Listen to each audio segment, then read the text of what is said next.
Olá, boa noite, tudo bem? Tranquilos, tranquilas? Pessoal falando bastante do frio. Aqui em São Paulo está uma temperatura agradável, deve estar nos 14 graus, 15.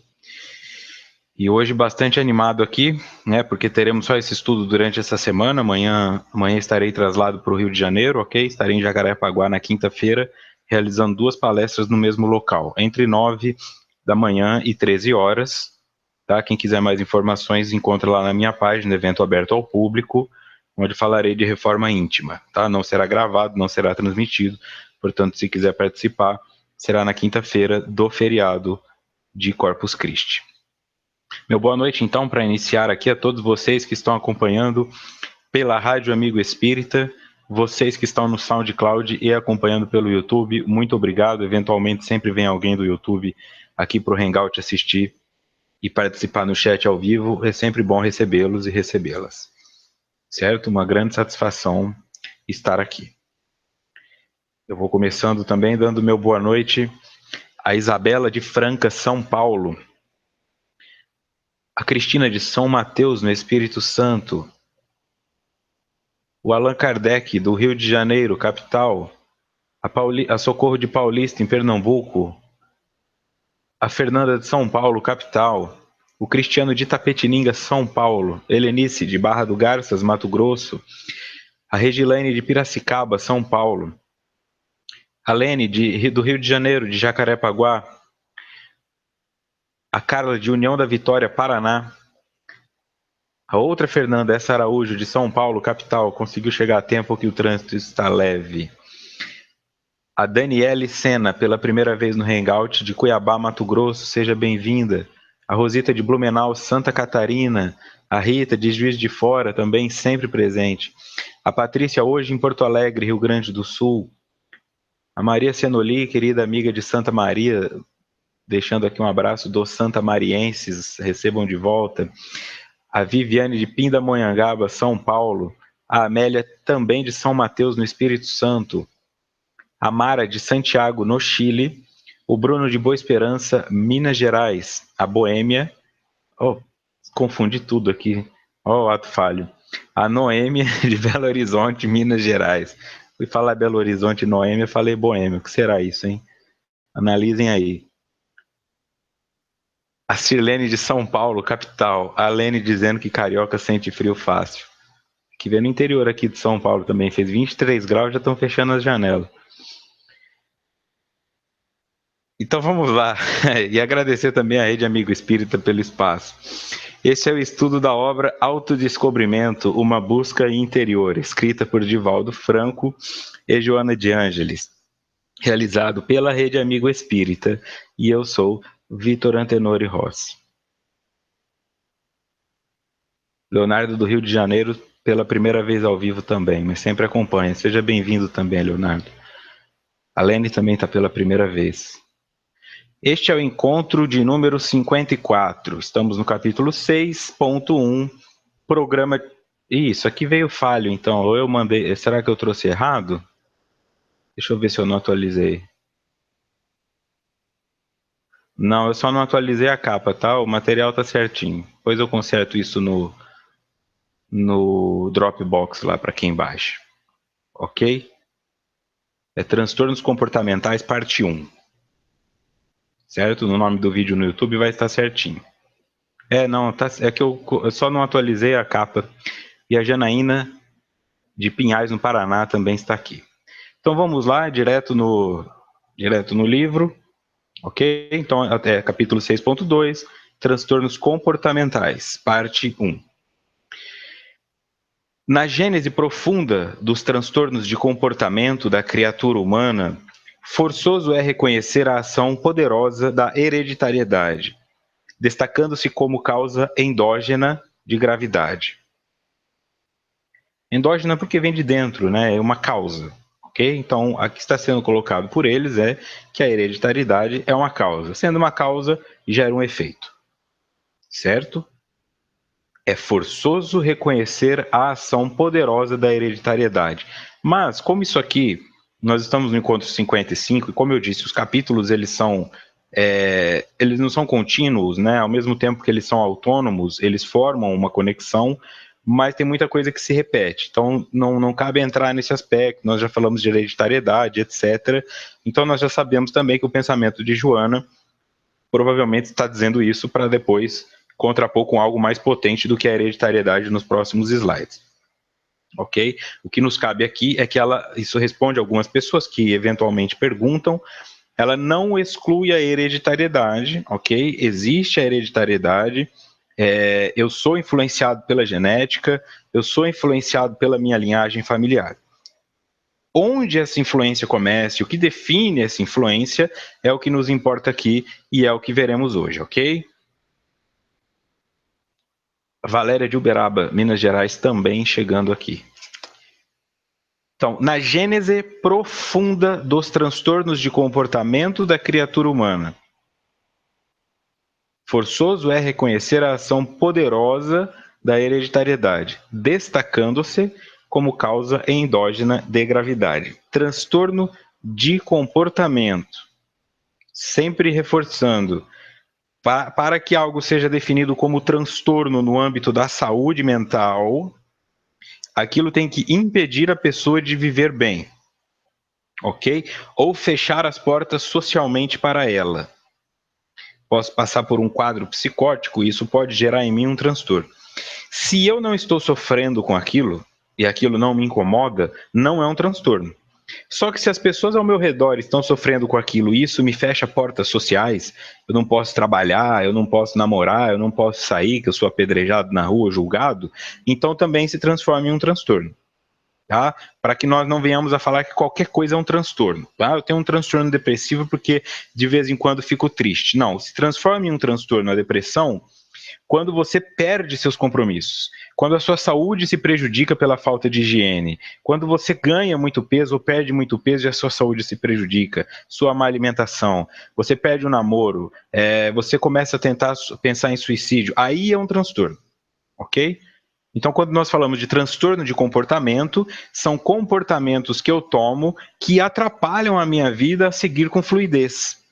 Eu tenho que fugir daquilo o tempo todo, tá? Fazer uso de droga, então, em um nível avançado, onde eu passo o dia inteiro indo atrás de arrumar dinheiro, ir na biqueira, comprar droga, usar droga, arrumar dinheiro, aí eu tenho um transtorno de comportamento.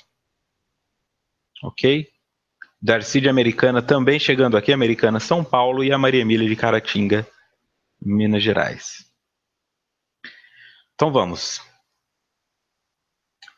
Além dela, anotamos as que se derivam do alquimismo cerebral em desconcerto, ao lado de outros fatores que se apresentam como sequelas de enfermidades infecciosas, de distúrbios psicossociais, socioeconômicos, do interrelacionamento pessoal, de traumatismos cranianos, etc.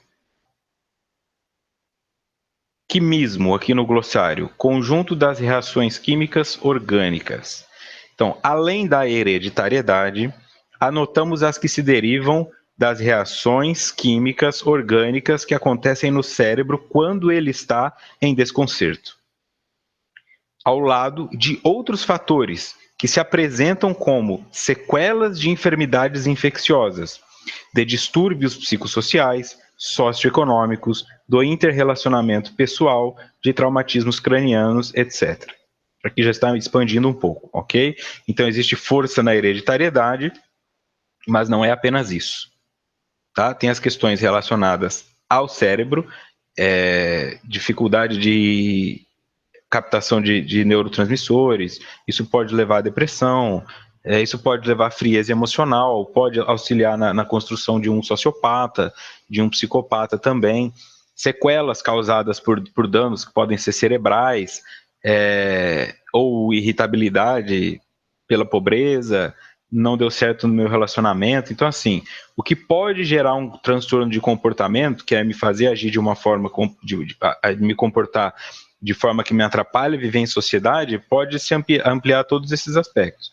Pode ser hereditariedade, pode ser por alguma lesão cerebral, pode ser por alguma questão contraída depois do meu nascimento, tive uma infecção, tive uma doença, né? Tem pessoas aí que estão tendo o Zika vírus, e contraindo uma síndrome. Então, quer dizer, essas alterações que acontecem após também influenciam. O traumatismo craniano, eu posso bater a cabeça, eu posso sofrer um acidente, enfim, é nesse sentido, tá? Por que isso é importante para nós aqui? Porque nós não podemos julgar. Nós já não podíamos, mas nós temos que embasar também o porquê não podemos julgar. Não dá para saber o que aquela pessoa está passando. Tá? Não dá para saber porque o indivíduo mora na rua, não dá para saber porque que o indivíduo é viciado em crack, não dá para saber porque ele é assassino. Nada disso fica justificado, né, como uma coisa que tudo bem. Existe um sofrimento por detrás daquilo ali, mas o que nos cabe então é compreender que não existe uma fórmula para isso. Por isso, um profissional de saúde mental que dê respostas precisas acerca de questões subjetivas, ele é um profissional que está vendendo um produto, ok? Ah, você tem depressão, vem aqui que eu vou fazer o mesmo tratamento que eu faço com todo mundo e vai funcionar. Não é por aí, porque o que contrai um transtorno de comportamento, o que leva uma pessoa a desenvolvê-lo é subjetivo. Tá? É a forma como essa pessoa lida com as questões que acontecem no mundo e a forma como essas questões chegaram até ela. E quando nós pegamos na Bíblia, no Velho Testamento, o livro de Jó, o Jó perdeu tudo. É uma representação que pode acontecer com qualquer um de nós. Tá? Você pode ter a sua família feliz, sua vida estar organizada. Não estou dizendo que você é o felizão da propaganda da farmácia, lá, aquela família feliz que nós vemos em todos os outdoors. Mas uma família regular, equilibrada. E de repente você está aí programando uma viagem de férias, faz a viagem de férias, sofre um acidente de carro, morre todo mundo, menos você. Esse momento,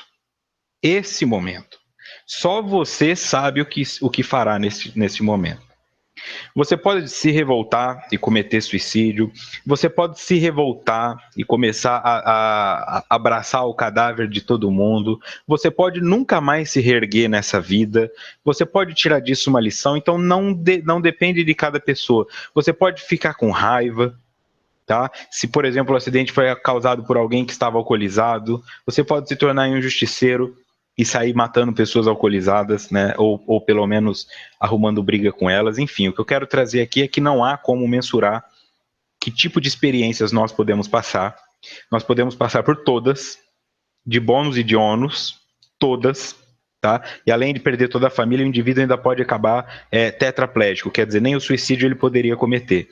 Isso existe, isso acontece com alguma pessoa, e se acontece com alguma pessoa, pode acontecer comigo.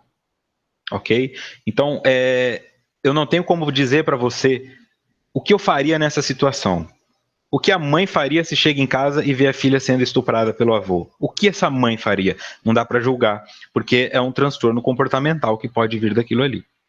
Tá? Se mantém por muito tempo. Borderlines que se cortam e etc. Né? Ou qualquer outro tipo de transtorno.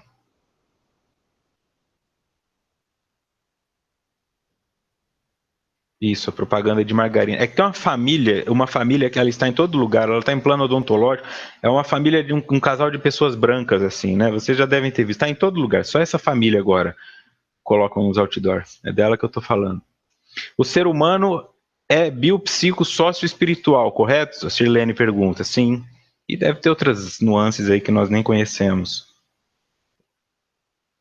O ser humano, o ser humano é psicossócio-espiritual. Ele é influenciado por esses aspectos, mas eu não sei se ele é, tá?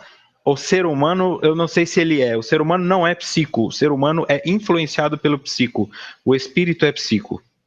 Ah, o ser humano é biológico. Isso ele é. E social.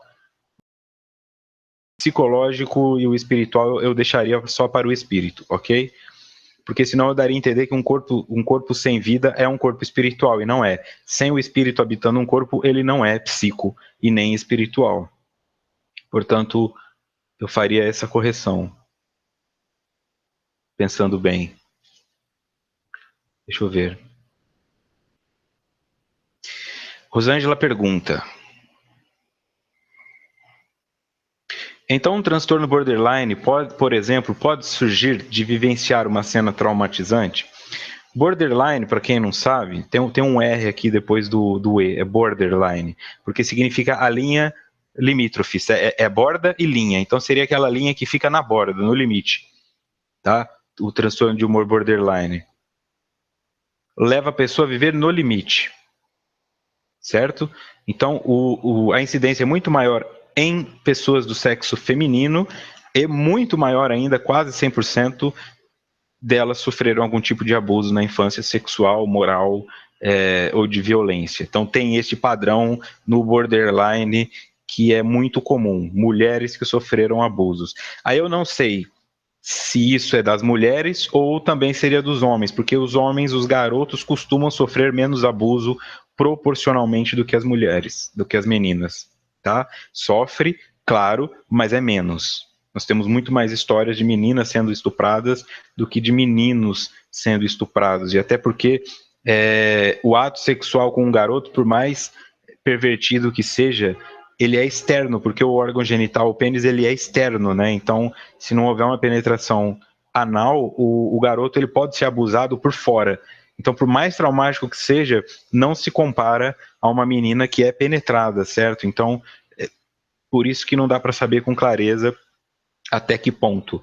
Mas hoje nós sabemos que os borderlines eles têm uma imagem traumática muito forte relacionada a abuso na grande maioria. Tá? Então, o humor deles oscila muito, mas é diferente da bipolaridade, porque eles não vão para os dois polos, eles são borderline, eles estão sempre no limite de explodir ou de implodir, na autoagressão. Eles costumam preferir a autoagressão do que a heteroagressão. Então, você me incomoda, eu fico com muita raiva de você. Ao invés de te agredir, eu vou lá e me corto. Não é uma regra plena, mas na maioria das vezes é assim que se manifesta.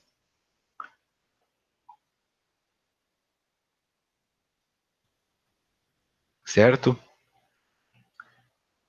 Então, tudo pode influenciar para nos levar a ter transtorno de comportamento. Isso é importante para nós? Sim, porque significa que não estamos livres disso, nenhum de nós. Nem seus filhos, nem seus pais, nada.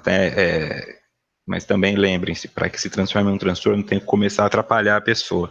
Então, isso não vai acontecer da noite para o dia se não for uma situação de extremo trauma. Ok? Dá para ficar atenta se o seu marido está mudando, se o seu filho está mudando, se você está mudando, e já atuar nisso logo que está começando. Depois que está instaurado, é bem mais difícil de tratar, ainda possível, claro.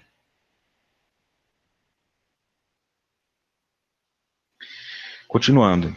Certamente, todos eles encontram campo propício na fragilidade da personalidade que se desarmoniza, cedendo espaço mental a fixações negativas, obsessivo-compulsivas, fóbicas, depressivas, que se manifestam em formas neuróticas ou psiconeuróticas.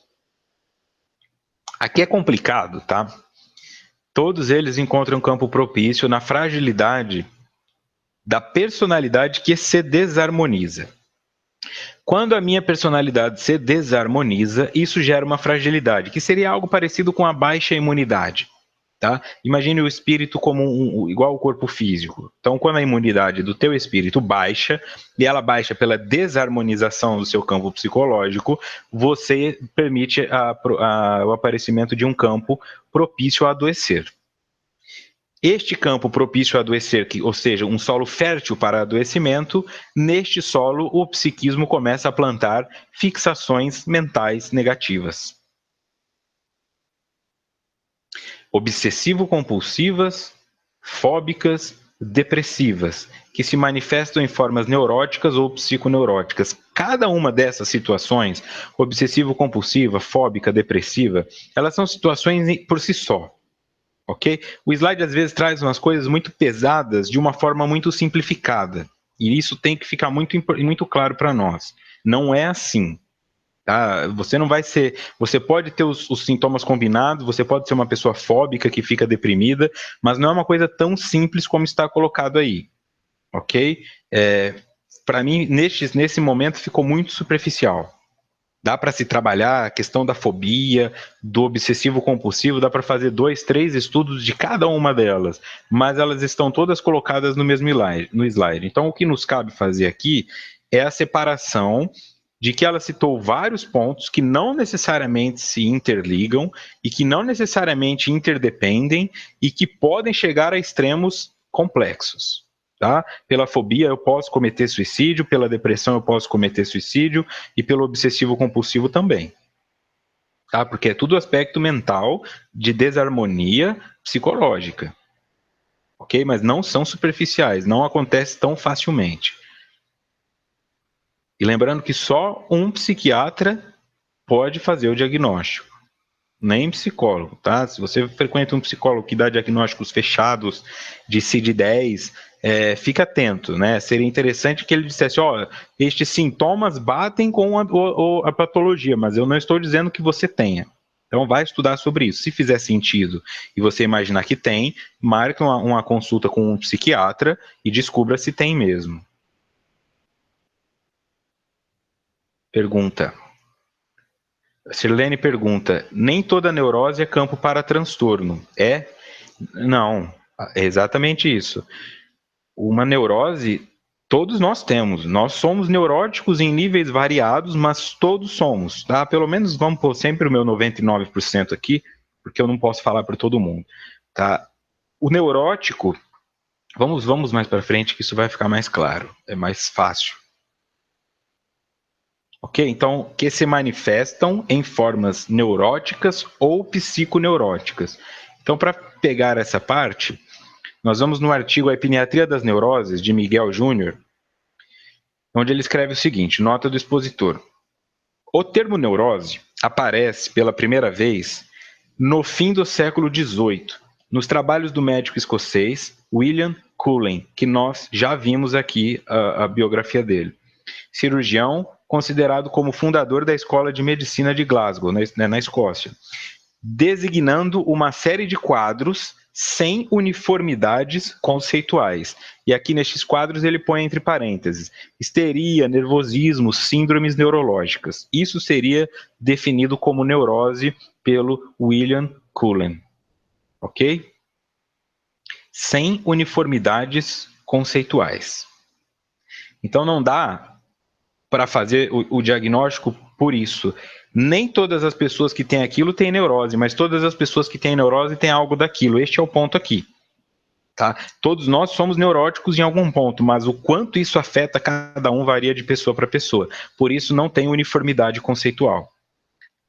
Certo? Se eu for picado por um Aedes aegypti e pegar dengue, e depois ele picar você, nós dois pegamos dengue e ponto final.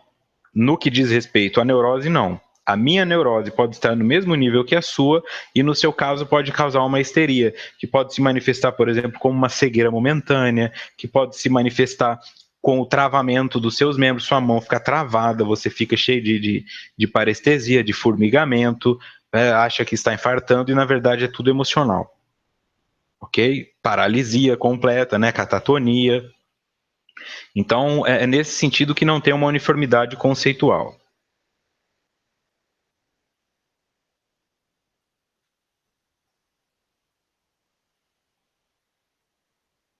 Somos todos normóticos, segundo a psicóloga Damarizilda. Seguindo, então, nota do expositor ainda. Aqui, antes de entrar nisso, vamos fazer a apresentação dele. Richard von Krafft-Ebing, 1840-1902, estudou medicina na Universidade de Heidelberg, onde se especializou em psiquiatria. Trabalhou em manicômios e, posteriormente, na área forense e com hipnose. Sua principal obra é intitulada Psicopatia Sexual, um estudo clínico forense. Tá? Então, este é o nome e este é o outro nome. Paul Charles Dubois, 1848-1918, foi um neuropatologista suíço que se formou na Universidade de Berna. Possuía interesse em medicina psicossomática e gozava de grande reconhecimento como psicoterapeuta. Então ele seguiu os estudos de um outro alemão chamado Hein Roth, com TH, que cunhou o termo psicossomática, ok? Em 1818. Então, partindo desses estudos, ele foi se desenvolvendo também como um psicossomatista. Então, estes são os dois nomes importantes para nós para esse slide agora. Em 1871, o Krafft-Ebing cria o termo psiconeurose para designar os transtornos psíquicos nos quais os indivíduos de cérebro sadio são atingidos. Este é o primeiro autor. O segundo, tal termo é retomado por Dubois em 1904, para título de um trabalho, designando formas de transição entre quadros que podem ser considerados como psicopáticos e psicóticos. Ok? Então, o termo psiconeurose, para voltarmos aqui para entender por que eu trouxe esses indivíduos, está aqui no slide anterior. Ok? Que se manifestam em formas neuróticas ou psiconeuróticas. A neurose designa uma série de quadros que estão relacionados ao corpo físico também, síndrome neurológica, nervosismo, né, as distonias musculares que acontecem. E quando o Ebing cria o termo psiconeurose, ele designava transtornos psíquicos nos quais os indivíduos de cérebro sadio eram atingidos. Portanto, não havia nada no cérebro do indivíduo, mas ele tinha um transtorno psíquico, por isso era uma psiconeurose. Ok? Estava relacionado à mente, não tinha influência no corpo físico. Então, nem toda neurose é psíquica. Tá? Algumas neuroses não seriam psíquicas, elas podem partir de orientações fisiológicas, segundo o que nós estamos estudando aqui. A psiconeurose sempre diz respeito a transtornos psíquicos, que obviamente se manifestam em transtornos comportamentais, que têm origem em pessoas com o cérebro fisiologicamente sadios.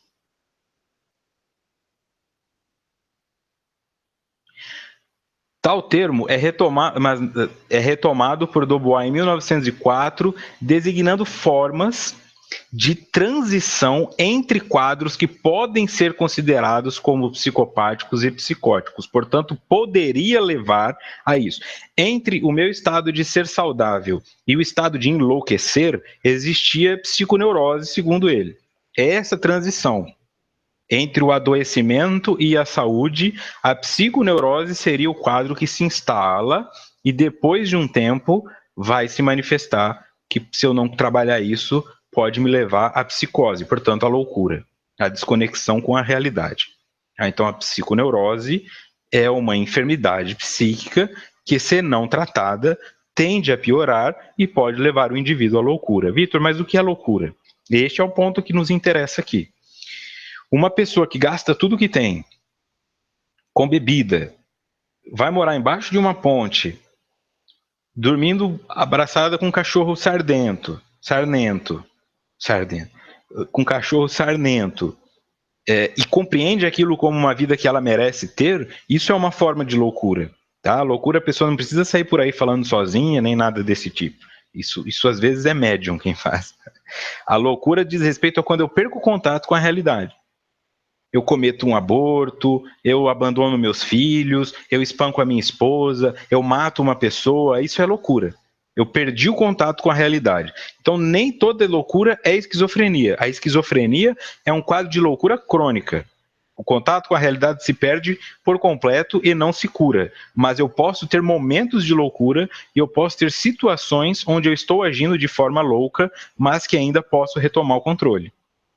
Ok? O esquizofrênico tem que ficar se tratando para o resto da vida, com psicologia, com psiquiatria. Uma pessoa num quadro de transtorno psiquiátrico pode retomar o controle da sua própria vida em algum momento. Ok?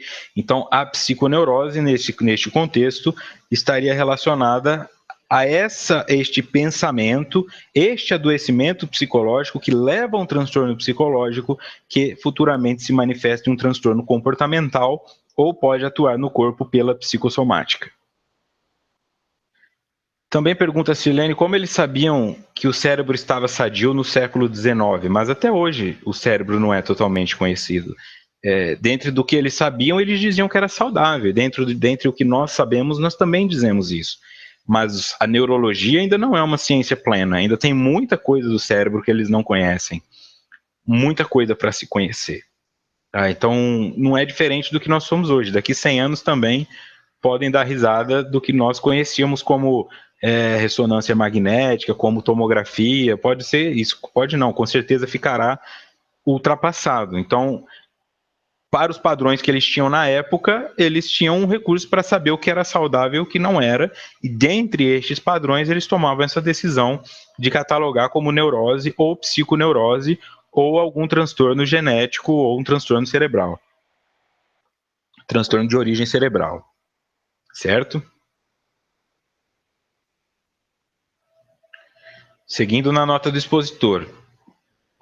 Fazem parte das psiconeuroses todas as formas indicadas com o nome de neurose. Neurastenia, psicastenia, neurose de angústia, fobias, obsessões, histeria, hipocondria, assim como todas as formas de desadaptação que necessitam de uma reestruturação do comportamento. As psiconeuroses são doenças de personalidade, sem substrato orgânico, caracterizadas pela presença de conflitos intrapsíquicos que inibem o comportamento social, sem, todavia, alterarem o sentido da realidade. Veja, como não altera o sentido da realidade, não é loucura. A psiconeurose não é loucura. Conduz a isso, segundo Dubois. Conduz. O conflito intrapsíquico, a sua mente brigando com ela mesma, chega a um ponto tão forte que te vence. E ao te vencer, você chuta o balde. Aí você mata alguém, você mata o cachorro do vizinho, você espanca seu filho, você estupra sua filha, estupra sua esposa, fura o pneu do carro do seu vizinho. Isso é perda de contato com a realidade, mesmo que momentânea.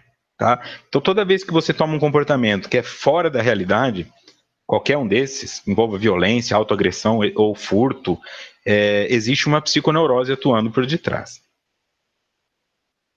Tá? Existe a psiconeurose.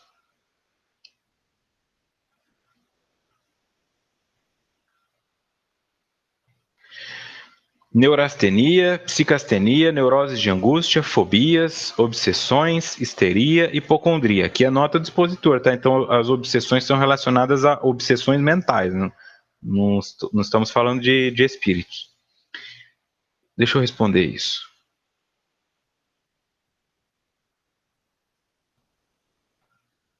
Tielo. O indivíduo que vive de festas, tipo esses ricos, desconectados da realidade, podem ser um destes que você citou?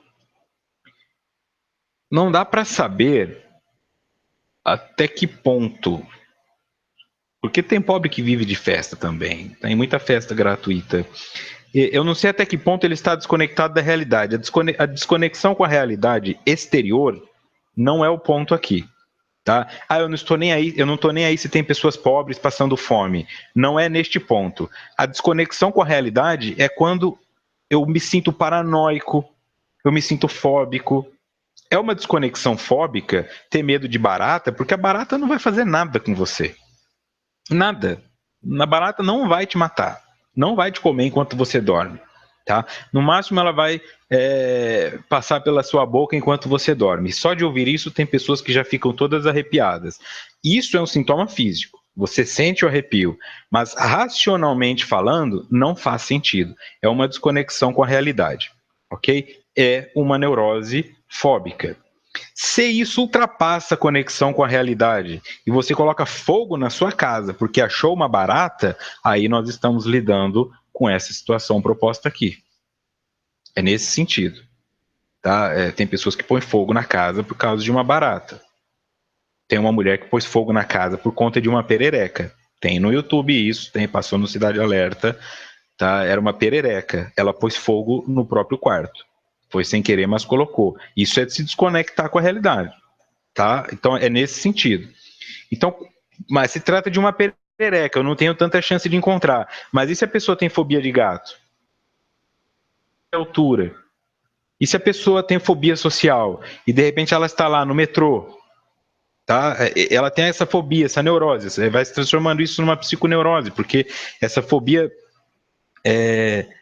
acrofobia, né? Essa fobia de lugares abertos, a claustrofobia, a fobia de lugares fechados, se manifesta e de repente ela se pega no meio de um show tem um ataque e pode começar a gritar, sair batendo nas pessoas, pode cair no chão desesperadamente chorando. Isso é um momento de perda de contato com a realidade. São só pessoas, mas ela sente que todas aquelas pessoas podem fazer mal a ela. Tá? Então, é mais nesse sentido a perda de contato com a realidade. Não tem a ver com compaixão, não tem a ver com ligação afetiva necessariamente para com outras pessoas.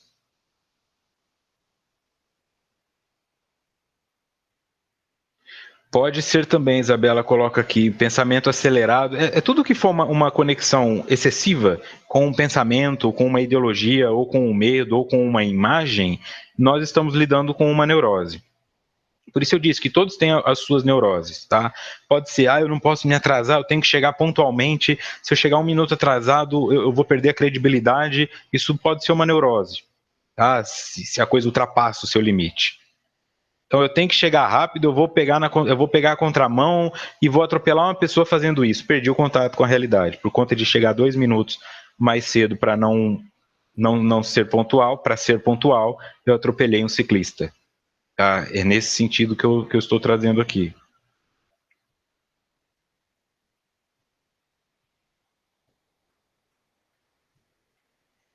A Lene pergunta: uma pessoa que coloca um CD com gritos de gavião para inibir o canto de pássaros pode ser classificada como neurose? Aí já é um estágio avançado, hein? Aí é um estágio avançado. Porque o gavião é um pássaro, né? É uma ave de rapina, mas é um pássaro. Então eu não saberia dizer isso com clareza, tem que estudar todo o contexto da pessoa.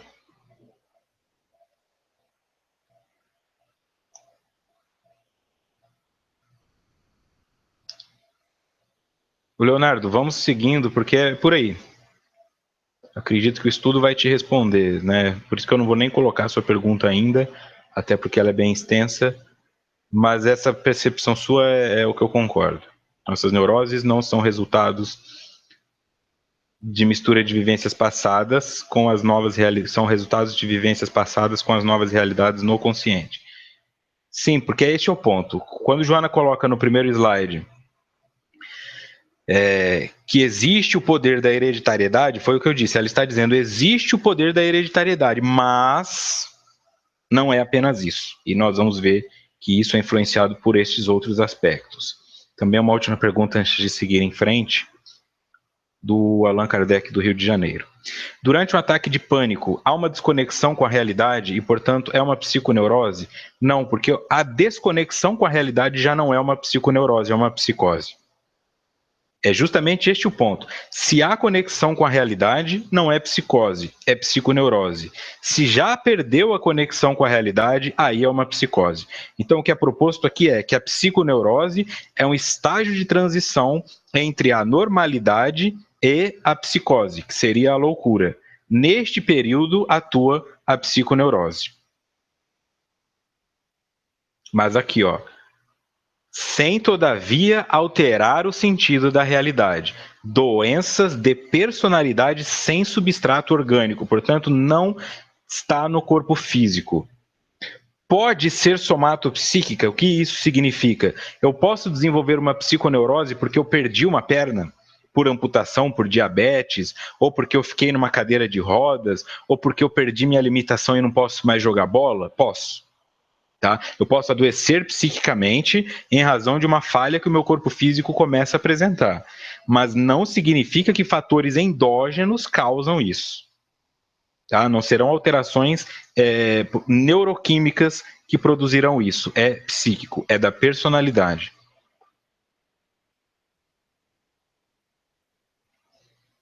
Ok? Seguindo. Agora voltando em Joana. Aprofundando, porém, a sonda da pesquisa no ser, vê-lo-emos enfraquecido pelos efeitos da conduta ancestral reprochável, quando das experiências evolutivas em reencarnações passadas. Aí aqui começa a conversar com a pergunta do Leonardo Rocha. Aprofundando, porém, a sonda da pesquisa no ser, ou seja, indo mais fundo ainda do que isso tudo que nós estamos falando aqui, vê-lo-emos enfraquecido pelos efeitos da conduta ancestral reprochável, quando das experiências evolutivas em encarnações passadas. Então, aquilo que eu fiz em encarnação passada, que é considerado errado, que me gera culpa, que me traz dor, me enfraquece. E é este enfraquecimento que propicia o campo para o desenvolvimento da neurose, da fixação das imagens negativas.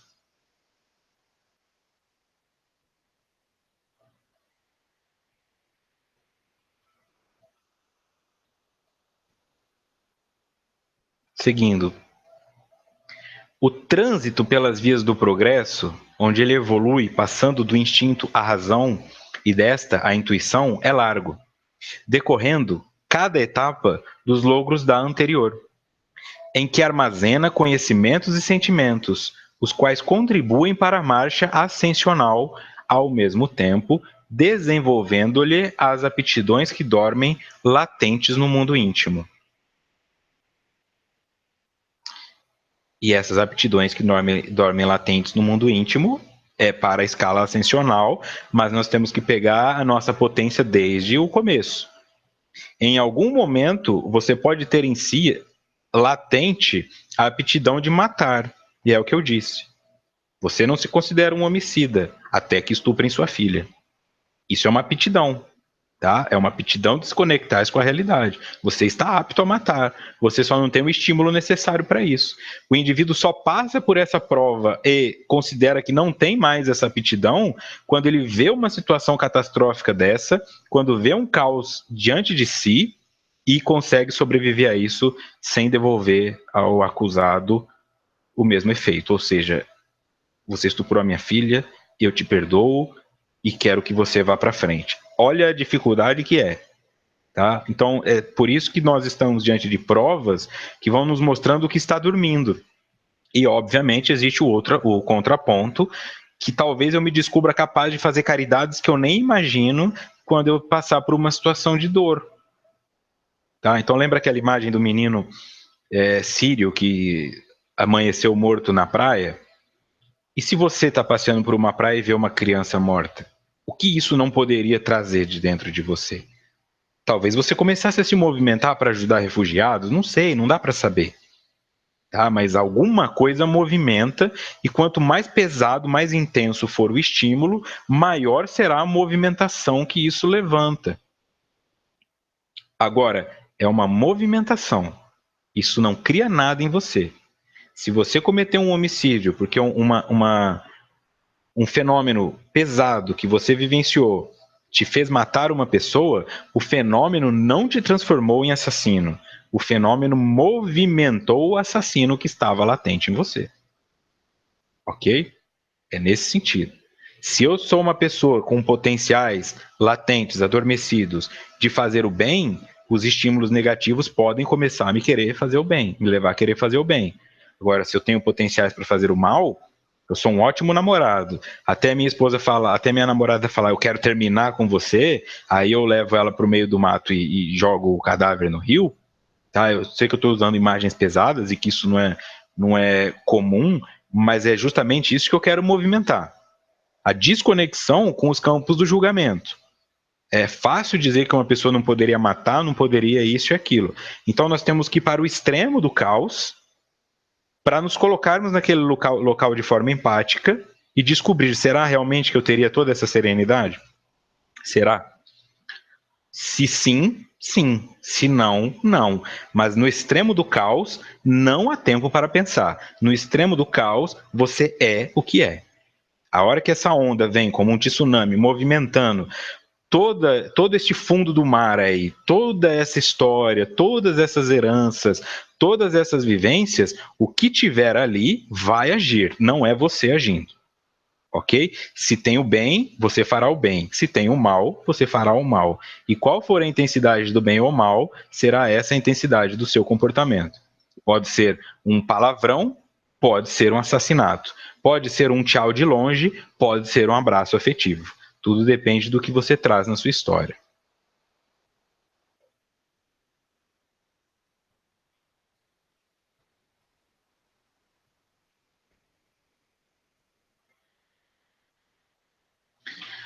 Ok? Armazena conhecimentos e sentimentos, os quais contribuem para a marcha ascensional, ao mesmo tempo desenvolvendo-lhe as aptidões que dormem latentes no seu mundo íntimo. Seguindo, fadado à perfeição, na consciência está impresso o código dos deveres que lhe estabelecem as diretrizes de comportamento. Isso também está no Livro dos Espíritos, nós já vimos aqui, a lei de Deus está registrada em nossa consciência. Que a lei de Deus nada mais é do que a lei de boa convivência e de justiça para com os outros e para com nós mesmos. Fadado à perfeição, na consciência está impresso o código dos deveres que lhe estabelecem as diretrizes de comportamento. Então nós seremos perfeitos. O que determina o quanto tempo levaremos é o valor que eu dou para o que minha consciência diz. Se na minha consciência tem as diretrizes e as leis de conduta e de boa convivência, e eu as sigo, obviamente eu chegarei mais rápido à perfeição. Se eu questiono essas leis, tudo bem, eu sei que eu tenho que pensar no outro, mas agora eu estou com mais pressa, aí o meu atraso vai acontecer também. Tá? Então, todo atalho que eu encontro no meu caminho se transforma em um caminho maior lá na frente. Isso não tem jeito. Tá? Eu furo a fila agora porque eu estou com um pouquinho mais de pressa, mas no mundo espiritual eu vou um passo atrás na fila onde eu já estou. Eu não regrido, mas eu fico um passo atrás. Porque, cara, você teve uma chance de fazer o bem. E é justamente nessa hora que você tem que fazer o bem. Ceder o seu lugar na fila quando você está com pressa, não quando você não está. Essa é a dificuldade maior. É o que movimenta. Por isso eu disse, é no caos que eu vou saber o que acontece ou não. Certo? Bastante comentários aqui, trocas de experiências. Então vai depender do que o meu corpo, do que o meu comportamento vai dizer, quais as diretrizes eu estou seguindo. Se eu estou seguindo as diretrizes que fadam à perfeição, então naturalmente eu tenho menos chance de desenvolver transtornos, porque não há conflito. O que conflita? Estamos fadados à perfeição. Existe a lei registrada na nossa consciência. O que poderia conflitar então? A consciência já está lá. Essa lei que está na consciência não pode ser modificada, porque é uma lei. Ok? Você sabe o que tem que fazer ou não. Quando você opta por não fazer, o seu novo conceito egoísta, egocêntrico, narcisista, bate de frente com a lei que já está ali, mas ele não vai modificar essa lei, ela vai permanecer. Então, por mais que você fique 10, 15 existências fazendo errado, chegará um momento que isso vai desistir. Porque a verdade imutável, essa é indestrutível. Então, a nossa escolha é a seguinte: eu sigo essa lei e evito os conflitos, ou eu fico toda hora achando que eu posso sobrepujá-la, mesmo sabendo que não? Se eu faço um caminho do conflito, o conflito leva a isso tudo que nós estamos vendo aqui.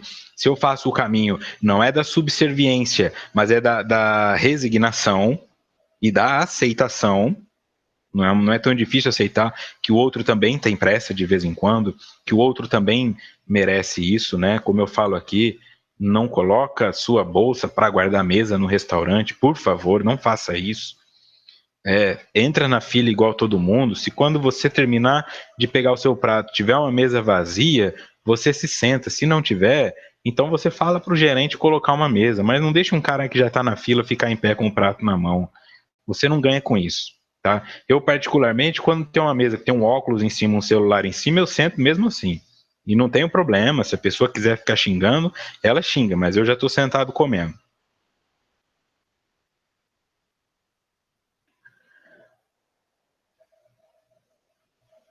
Continuando. Violadas essas linhas éticas, automatismos de consciência ultrajada impõem-lhe ressarcimento do que esbanjou, recuperação do patrimônio moral mal baratado, recomeço da atividade que necessita de reeducação.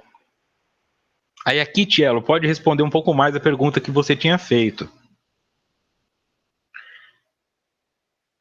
Violadas essas linhas éticas, que linhas são essas? As que estão na consciência. Você sabe quando está fazendo algo errado. Você sabe. Você pode ter o prazer da malandragem, o prazer de ter passado o outro para trás, de se sentir esperto. Mas exatamente este é um prazer subvertido. Você sabe que este prazer vem de um sofrimento alheio. Então, por mais que seja gostoso, lá no íntimo você sabe que não é certo. A Rosângela também põe a bolsa para o lado e senta. Tamo junto. Automatismos de consciência ultrajada. Então, isso é automático, ele querendo ou não, isso acontecerá. Impõe-lhe ressarcimento do que esbanjou. Então, Tielo, você fala, essas pessoas que vivem em festa estão desconectadas da realidade? No sentido de psiconeurose, não. Mas espiritualmente falando, terão que ressarcir o que esbanjaram, recuperação do patrimônio moral malbaratado. Então, numa próxima encarnação, quando não detiverem mais aquele poder aquisitivo e não puderem usufruir daquele estilo de vida, tendem a desenvolver uma psiconeurose.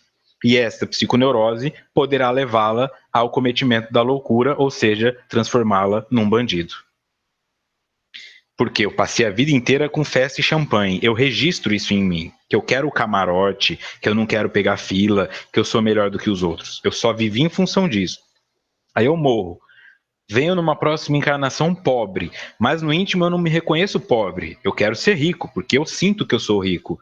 Aí eu pego uma arma e saio roubando tênis, celular, carro, e num assalto eu vou acabar matando alguém. Então, neste momento, está instaurado, ok? A tendência é que isso aconteça.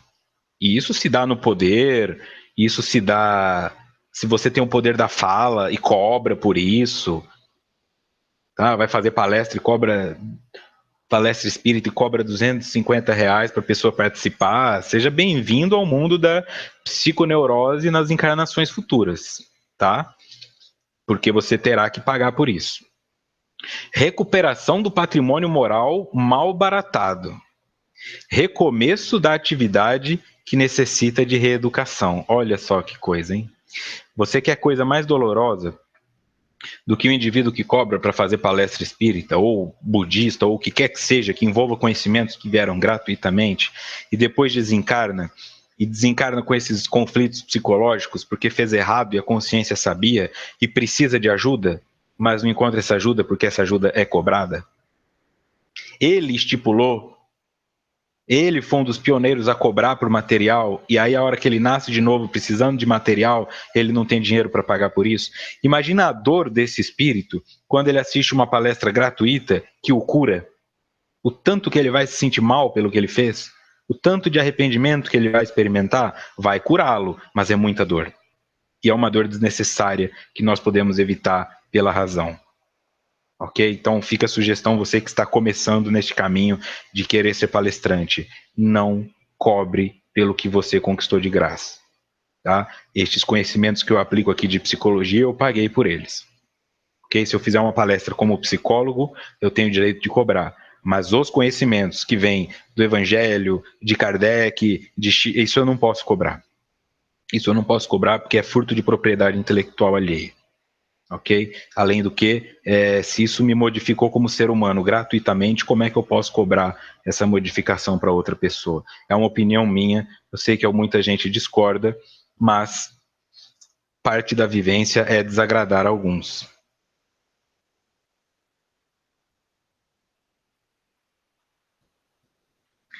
Continuando. É natural que o processo de reencarnação encontre nos genes e cromossomos as matrizes fixadoras das necessidades de reparação da criatura, renascendo em clãs que lhe propiciarão, pelo mapa genético, os recursos orgânicos para o desiderato. Então isso nos volta lá no primeiro slide. Ela está dizendo, bom, a hereditariedade tem força, só que a força que a hereditariedade tem vem do psicológico. Ok? Então, quando eu nasço em uma família, renascendo em clãs que lhe propiciarão pelo mapa genético os recursos orgânicos para o desiderato, isso foi escolhido pelo que já sou. Se eu preciso passar pela experiência do diabetes para desenvolver o controle do comer doces, eu vou encarnar em uma família que tem o diabetes na genética. Ok? Então, o processo de reencarnação encontra nos genes e cromossomos as matrizes fixadoras das necessidades de reparação da criatura. E aí eu posso nascer aleijado, eu posso nascer paraplégico, eu posso nascer com retardo mental, eu posso nascer com alguma debilidade, uma distonia. Isso foi programado, baseado na causa, lógico, que eu criei, e é o efeito disso. É o efeito. Tá? Então aí você tem crianças cardiopatas, você tem crianças diabéticas, você tem crianças cadeirantes, são aquelas pessoas que teoricamente nunca tiveram uma chance, que é o elo perdido dos evangélicos, que é o elo perdido dos católicos, né? Se nós só temos uma vida, por que Deus dá 2 pernas para alguns e dá a tetraplegia para outros? Não explicaria o nascimento de pessoas com deficiência. Tá? E nisso eles gaguejam, tropeçam e não sabem explicar. E quando você traz isso para um sentimento de justiça ou injustiça, a que mais se aproxima de trazer isso com clareza é o espiritismo. O budismo na situação de causa e efeito também. Ok? Então, o que eu estou fazendo nessa vida agora, eu levarei adiante como um desequilíbrio psicológico. Este desequilíbrio psicológico precisa de algumas situações específicas para que eu entre em contato com ele. Tá? Então, eu estou abusando da minha inteligência, seduzo mulher com a minha inteligência, tiro o emprego das pessoas com a minha inteligência, passo os outros para trás com a minha inteligência. Para eu entrar em contato com o que eu estou fazendo, eu tenho que vir desinteligente. Então, é natural que exista uma família ali que a inteligência não é o ponto mais forte do pai e da mãe, estes serão meus pais. Obviamente, já havendo uma afinidade também de história de convivência. Tá? No seu círculo social, 15 pessoas próximas a você, se você for parar para pensar, lá do seu bisavô até as pessoas com quem você trabalha há 5 anos, tem tudo isso. Tem o alcoolista, tem o usuário de droga, tem o que chora por qualquer coisa, tem o suicida, tem o violento, tem tudo isso. Então, qualquer uma dessas pessoas pode se transformar em um familiar seu se você precisar da genética parecida com a dela. É simples este processo. Tá? Nós vamos nos reagrupando no meio em que já estamos. Começa a parar para pensar nas pessoas que estão ao seu redor. Essas que trazem os defeitos e que te incomodam. Isso pode ser um alerta para você. Lide com isso agora para não ter que lidar depois. Então, você tem uma pessoa suicida que você não aguenta mais porque ela só fica falando que vai se matar e não se mata. Cuidado. Essa genética pode ser sua. Então, lide com isso agora, enquanto você não precisa, que aí talvez você nem precise lá na frente. Tá? E isso, obviamente, se dá para todos os aspectos. Se eu preciso lidar pela prova da beleza, eu vou vir em uma genética de pai e mãe maravilhosos e eu já vou ter músculo e vou ser alto sem fazer esforço nenhum. Se eu preciso lidar com a prova da obesidade, eu vou nascer com uma genética que se eu comer uma folha de alface, eu já engordo meio quilo. É nesse sentido, nunca é uma punição, é uma escola, ok? E a minha matrícula é realizada baseado no meu currículo. Então, o currículo que eu tenho como espírito define em qual escola eu vou me matricular. Positivo ou negativo é o meu ponto de vista, mas é tudo oportunidade de aprendizado.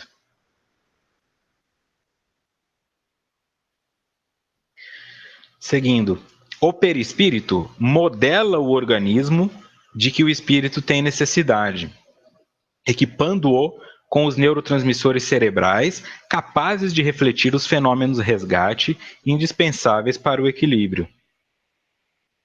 Então, quem faz esse papel, isso também nós já vimos lá no começo do estudo, acho que entre os 10 primeiros, é o perispírito. Então, o espírito tem uma necessidade, o perispírito modela baseado nisso. O que você vai precisar para passar pela sua experiência? Mais ou menos neurotransmissores, cérebro perfeito ou cérebro com falha? Tendência ao alcoolismo ou sem tendência ao alcoolismo? E isso é um fenômeno resgate, tá? Nunca uma punição. Continuando. Dessa forma, cada ser em desenvolvimento na Terra possui o corpo que lhe é necessário para a evolução. Cada ser em desenvolvimento na Terra possui o corpo que lhe é necessário para a evolução. sei se está falando só de seres humanos. Quando ela fala ser em desenvolvimento na Terra, eu posso imaginar do pardal ao dinossauro que passou por aqui. Vamos nos ater ao corpo físico, ok? Ele é necessário para a evolução. Este corpo onde você está é a escola que você precisa aprender. É o professor que te ensina. Então, toda situação é uma oportunidade, como foi perguntado pela Dani Sena. É uma oportunidade.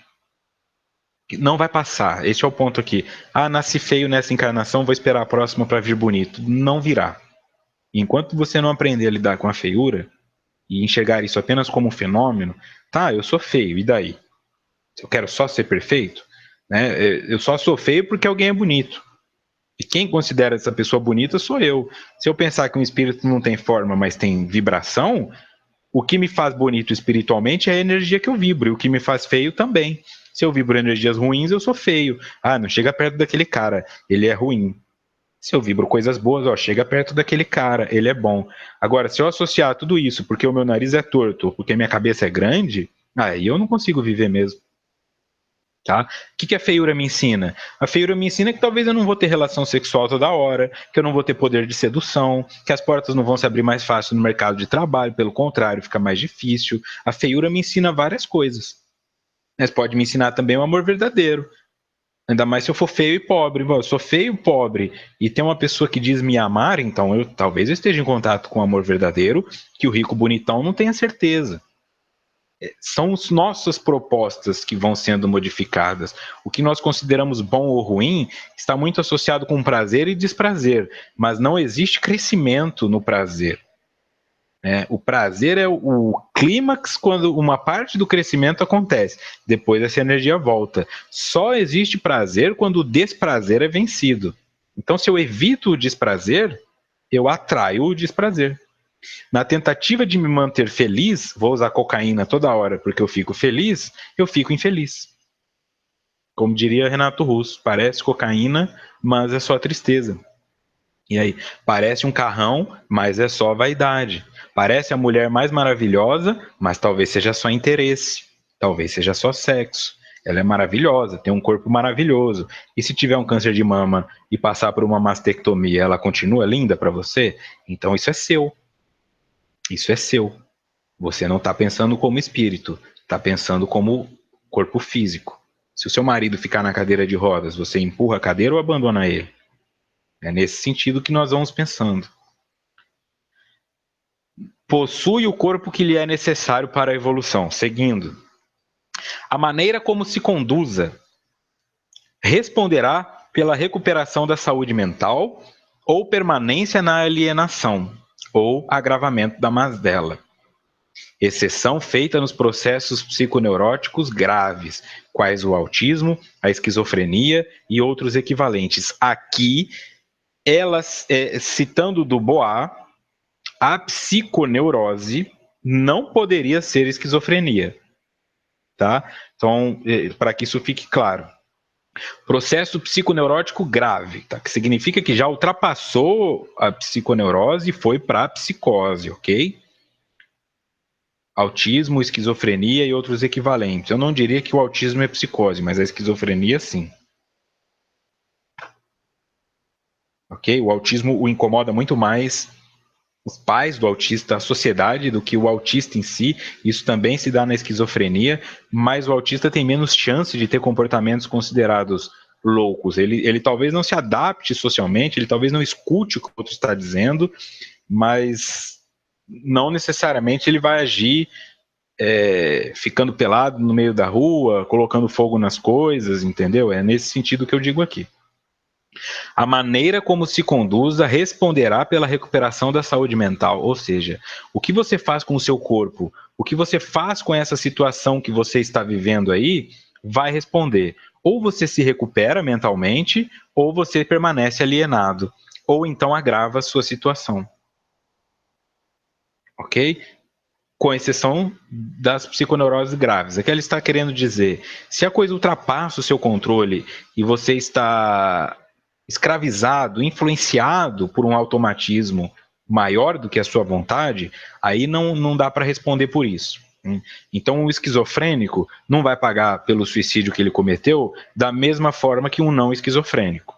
Ele pode ter se matado porque achou que a União Soviética estava vindo atrás dele. É diferente do indivíduo que fala, minha mulher não me ama, eu vou me matar. Tá? Então, é nesse sentido. É relativo, sim.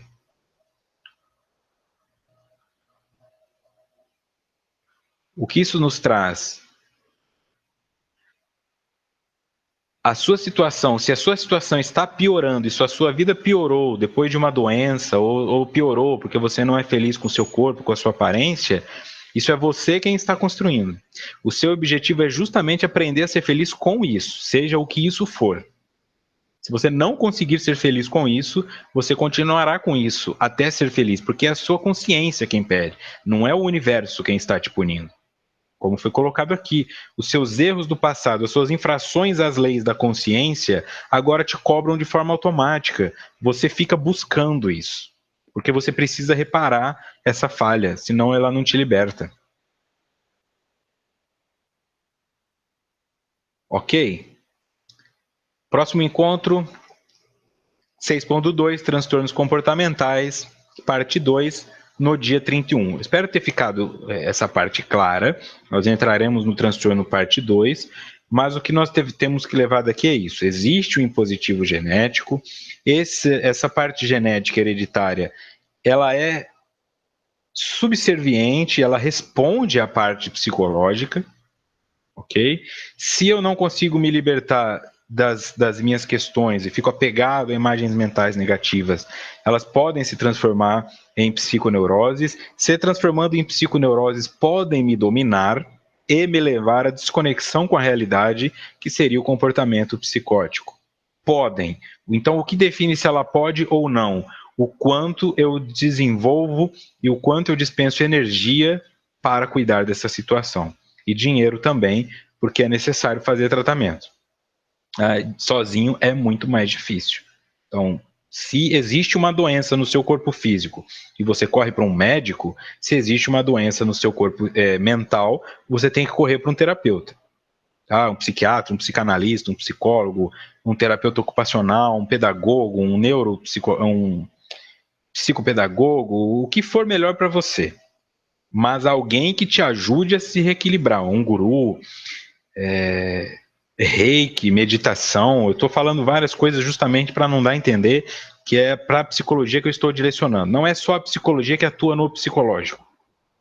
Tá? E talvez a psicologia não seja o melhor caminho para você, você não se identifique. Mas enxergue a gravidade da psiconeurose como uma doença orgânica. Você deixaria para depois, se você sentisse o seu coração doer, ou você procuraria um cardiologista na hora? Então, se você já está com insônia, se você está irritando, se você já se imagina matando o cachorro do vizinho, ou se você já se imagina seguindo a sua esposa e imaginando que ela está te traindo, vá tratar isso, porque você pode acabar parando lá no Cidade Alerta, no Brasil Urgente. Essas pessoas acabam assim lá. Ninguém fala, hoje eu vou matar uma pessoa. Isso que nós temos que ter em mente. Tá?